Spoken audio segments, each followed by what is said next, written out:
Well, in this contest, of course, everyone gets a vote to decide who they want to go to the final two. And our next guest, Iain Duncan Smith, the former Conservative Party leader, has decided to back Liz Truss. He says that she's right on the economy and has proved herself on the world stage. Well, writing in The Telegraph this week, he said that only Liz Truss understands that getting the burden of costs down while helping the poorest will be the only way to deliver for the British people. Although she's the longest-serving cabinet minister in the running, Liz Truss may have been surprised to see the level of support for some other candidates emerging.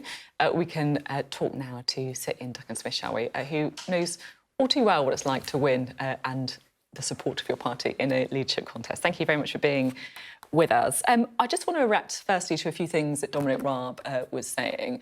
He was talking about tax cutting and sort of spending squeezes and saying that, yes, you can judge everyone on their record. Shouldn't we be judging Liz Truss on her record as well?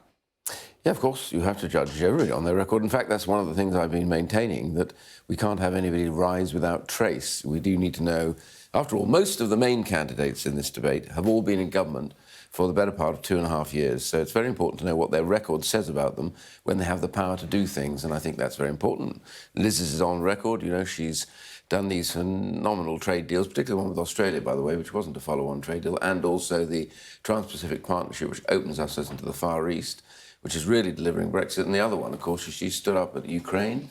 She's been very, very strong about our involvement and support for Ukraine, which is a really, really vital issue, and also now Northern Ireland, where she's helping resolve that. So her record is strong. But if you come to the issue, which you said was taxation, there is a genuine debate to be had here in the party about this, because I think the government and the Treasury, through a sort of peculiar orthodoxy, is bound on the wrong course, which could seriously damage us over the next 2 years. Looking at this, though, because obviously, you know, tax cuts is one part of the debate and sort of fiscal responsibility, I guess, is part of it.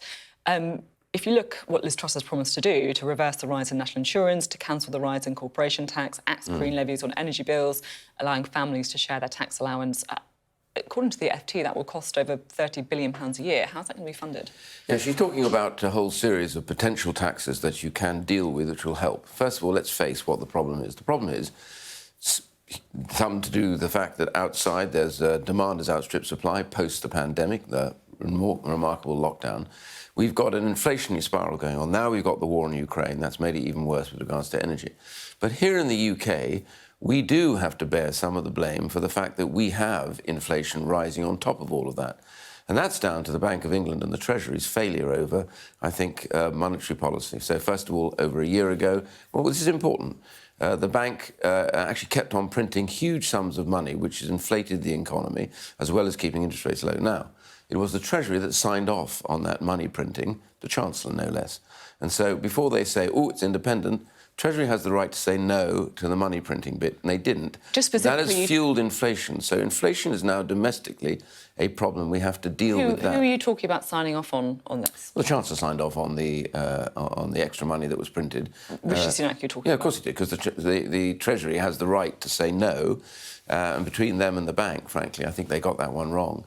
Then the second point is, OK, inflation is a big problem because it takes away people's earnings and their savings.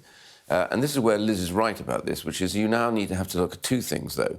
We have to get inflation down, and at last the bank is raising interest rates, and that should begin to bring this under control.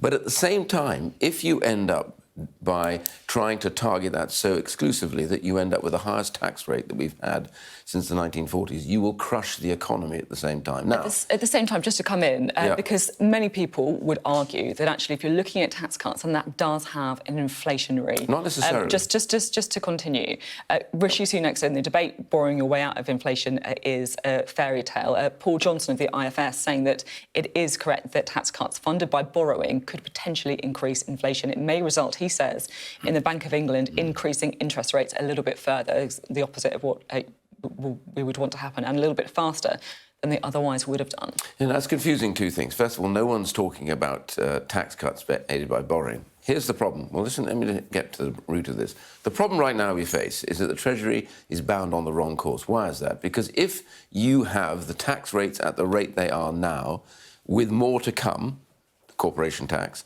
you are going to bring our economy into recession. That's what's forecast now. If we go into recession whilst we have high inflation, that's stagflation, which means it's like an aircraft. So how is Liz Truss funding her tax cuts? It's very important. So Then if you end up in a recession, what happens is your revenues from your tax receipts fall. What happens then? You increase your borrowing because you can't meet your commitments. So now, actually, the plan they got will actually increase borrowing, not reduce it at all, make it even worse. Lowering key taxes, absolute taxes that bring down that risk and therefore allow the economy to grow. And the economy growing is critical to get us through this in the next 12 months. That means we won't need to borrow more money to fund those taxes. What we're going to do right now is borrow more money because we'll go into recession and we will not be able to meet our existing commitments. So the 30 billion tax cuts, just talk to me about the funding for that. She's talked about the range of what we can do. That covers all of the 30 billion. But if you look carefully... No, well, I'm going to tell you, the Treasury has headroom. The government right now, in the last 2 years, their receipts exceeded their forecasts by... Wait a minute. But the 30 billion headroom is under question because of the poorer outlook of the economy that you've just been talking about. No, we've actually seen already better growth than we thought was going to happen earlier in the year. That will fall away.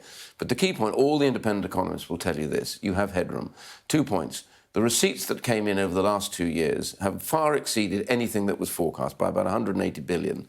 You have an extra 30 billion, but you also have something else, which is very important. You have the flexibility with all this because right now, even now, the government is inflating away one large section of their debt. That debt is the index-linked debt, which because of inflation they're getting. And the third area they're getting is they already have a windfall tax because the windfall tax on things like the cost of the tax they're getting on petrol, on VAT, these things are all coming in faster and harder. So their revenues have increased dramatically. So we're saying put some of that back into reducing the burden on people so they don't suffer as they're going to suffer if we head into recession. So if things have been better than predicted, should Rishi Sunak get a bit of credit for that? What Rishi Sunak should do is use the money because this is down to the accidents of inflation. So the key point here is the Treasury is wrong. If you crush both growth in the economy and high interest rates, you will destroy the outcomes for lots of people. We need to get that right. Growth is critical, and tax reduction, key tax reduction, will actually help aid growth, and that's vital. You mentioned at the beginning of the interview about the importance of people who have been tested. And you perhaps said to me earlier this week as well, you did say to me earlier this week that you're not sure what Penny Mordaunt has done for the last few years. What did you mean by that? I just said that everybody's record should be fully opened and examined about your achievements. My point is we've had 2.5 years post-Brexit where everybody, bar Tom Tugendhat, I think, is in government. Everybody needs to be judged on what they've achieved, and that's the whole campaign. And Liz Truss is open, Rishi Sunak's open, Kemi's open. The one person I personally don't know what her big achievements are is Penny. I don't have any problem with her, no issues at all. But for me, it's about... The key thing is we're not electing a leader of the Conservative Party that has 2 years to build their reputation. We are electing someone who will be Prime Minister on day one. So you need to know when they had power and authority in government, what did they do with it? What did they get? What did they achieve? What were their main beliefs? What did they drive through? What tough decisions did they have to take that actually they had to sometimes go against their civil servants to get these things done? I mean, I ran a department for 6 years, worked 7 days a week. I know what it's like to make tough decisions. So the key thing is I want to know where are these tough decisions from all of them. It's not to get aimed at her, it's all of us. So all the candidates need to be completely open about that and argue, I know what it's like to take tough decisions because this is what I did. These are the big things. And you're concerned that Penny Mordaunt...